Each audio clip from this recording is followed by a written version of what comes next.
मुझे पार्वती को खोजना ही होगा। पर्वतराज हिमालय ने पार्वती की खोज करनी शुरू कर दी। इधर पार्वती अपनी सखी के साथ नदी के तट पर एक गुफा में भगवान शिव की आराधना में लीन थी। भाद्रपद शुक्ल तृतीया को हस्त नक्षत्र था। उस दिन माता पार्वती ने रेत के शिवलिंग का निर्माण करके व्रत किया। रात भर वो भगवान शिव की स्तुति करती रही। ओम नमः शिवाय, ओम नमः शिवाय, ओम नमः शिवाय। देवी पार्वती की घोर तपस्या के प्रभाव से भगवान शिव का आसन डोलने लगा। उनकी समाधि टूट गई और वो देवी पार्वती के समक्ष प्रकट हुए।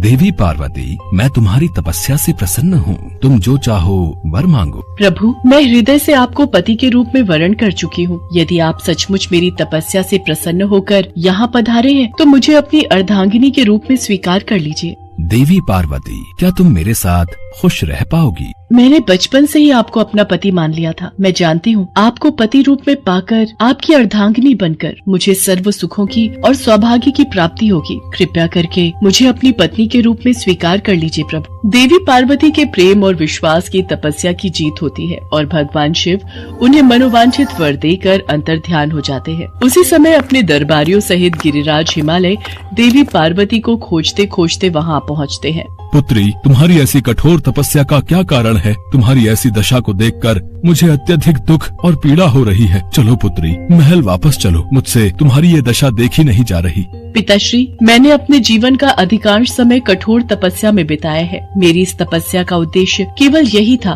कि मैं महादेव को पति के रूप में पाना चाहती थी। आज मैं अपनी तपस्या की कसौटी पर खरी उतर चुकी हूँ। आप क्योंकि विष्णु जी से मेरा विवाह करने का निर्णय ले चुके थे, इसलिए मैं अपने आराध्य की खोज में घर छोड़कर चली आई। अब मैं आपके साथ इसी शर्त पर महल वापस जाऊंगी कि आप मेरा विवाह विष्णु जी से न करके महादेव जी से करेंगे। देवी पार्वती के दृढ़ निश्चय को देखकर पर्वतराज हिमालय मान गए और देवी पार्वती को घर ले गए। कुछ समय के पश्चात समस्त विधि विधान से भगवान भोलेनाथ और देवी पार्वती का विवाह संपूर्ण हुआ। भाद्रपद की शुक्ल तृतीया को देवी पार्वती ने महादेव की आराधना करके जो व्रत किया था, उसी के फल स्वरूप उनका विवाह हो सका। उस दिन से हरियाली तीज का व्रत प्रारंभ हो गया। कहा जाता है जो कोई सुहागन स्त्रियां और कुंवारी कन्याएं इस व्रत को करती हैं, भगवान भोलेनाथ और माता पार्वती उन्हें मनोवांछित फल देते हैं। इसलिए सौभाग्य की इच्छा करने वाली प्रत्येक युवती को हरियाली तीज व्रत पूरी निष्ठा तथा